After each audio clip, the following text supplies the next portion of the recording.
दिल्ली की चर्चित आबकारी नीति से जुड़े हुए शराब घोटाले में कानूनी लड़ाई अब हाईकोर्ट पहुंच चुकी है। सीबीआई के बाद अब प्रवर्तन निदेशालय यानी कि ईडी भी दिल्ली हाईकोर्ट पहुंची।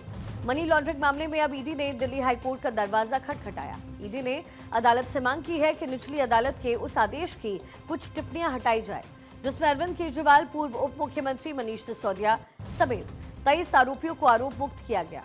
हाईकोर्ट ने इस मामले में सभी आरोपियों से जवाब मांगा है।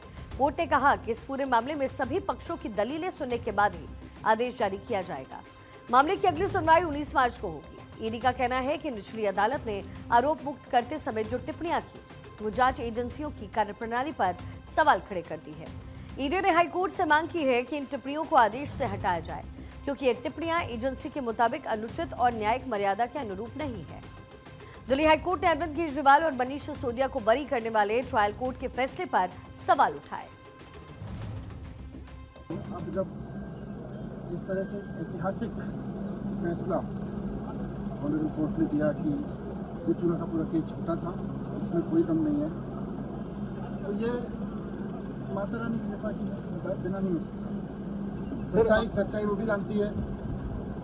मेरे दिल में मेरे जीवन की सच्चाई उसको पता है। तो उसने कुछ ऐसा चमत्कार किया कि बस मुकदमा तक चलाने लायक नहीं समझा गया उस पूरे केस को, जिस पे मुझे बदनाम किया गया, जिसकी वजह से मुझको जेल भेजा गया। आपके जो मुख्यमंत्री हैं अरविंद केजरीवाल जी, आपके सहित 21 आपके जो सहयोगी हैं एमएलए हैं, उनके खिलाफ जो सीबीआई ने जो चार्जशीट दाखिल की है, हाईकोर्ट ने आपका वो जवाब तलब किया उसने।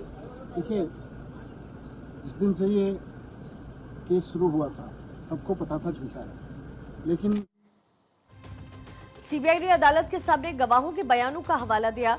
सॉलिसिटर जनरल ने कहा कि धारा 164 के तहत दर्ज बयान धारा 161 के बयानों से गुणात्मक रूप से अलग होते हैं, क्योंकि 164 के तहत गवाह को मजिस्ट्रेट के सामने पेश किया जाता है, उससे पूछा जाता है कि वो किसी प्रेशर में तो नहीं है।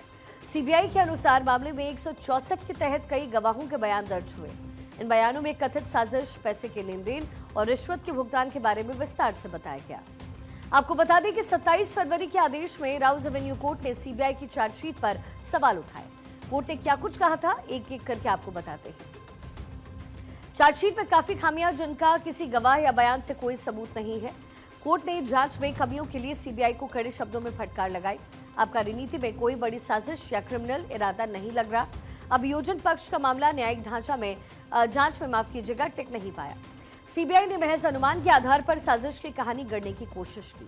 सीबीआई की तरफ से कन्फेशनल स्टेटमेंट की कॉपी जमा नहीं की गई। जस्टिस जितेंद्र सिंह ने इस पर नाराजगी व्यक्त की है।